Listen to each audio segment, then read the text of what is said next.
என்னப்பா டெபியூட்டன்ஸ் எல்லாரும் இங்கிலாண்டை வச்சு ஃபார்முக்கு வந்துருவாங்க போலயேன்ற மாதிரி தான் நடந்து முடிஞ்ச மேட்ச் தான் வந்து பார்த்தீங்கன்னா India versus England fourth test day ஒன்னுன்னே சொல்லலாம். டாஸ் வின் பண்ண இங்கிலாந்து நாங்கள் வந்து பேட்டிங் ஆடுறோம், நீங்கள் போலிங் போடுங்க அப்படின்ட்டாங்க. போலிங்கில் வந்து பார்த்தீங்கன்னா புது டெபியூட்டண்ட்டாக வந்து பார்த்தீங்கன்னா ஆகாஷ் தீப் வந்து பார்த்தீங்கன்னா இந்தியன் டீம் சார்பாக வந்து இறங்கினாரு.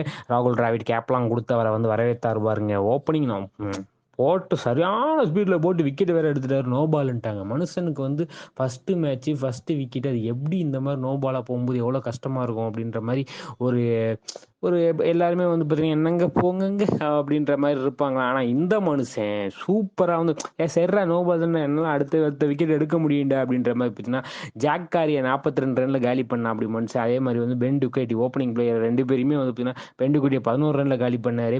அதை தொடர்ந்து வந்து பார்த்தீங்கன்னா ஆலிவ் பாப்பும் வந்து பார்த்தீங்கன்னா ஜோ ரூட்டும் வந்து பார்த்தீங்கன்னா ஒரு நல்ல ஒரு பார்ட்னர்ஷிப் அமைக்கிறாங்கன்னு நினைக்கும் போது பாப்ப வந்து விக்கெட் எடுக்கலன்னா நமக்கு ஆப் வச்சு விட்டுற அப்படின்ட்டு எல்பிடபிள்யூ பண்ணிட்டார்.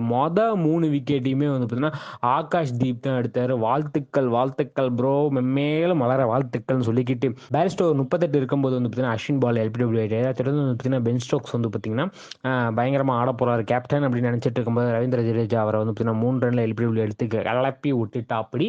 அதை தொடர்ந்து வந்து பார்த்தீங்கன்னா சரி இது அதை தொடர்ந்து நீ சொல்கிறது இருக்கட்டும், ரூட்னு ஒருத்தர் சொன்னீங்க.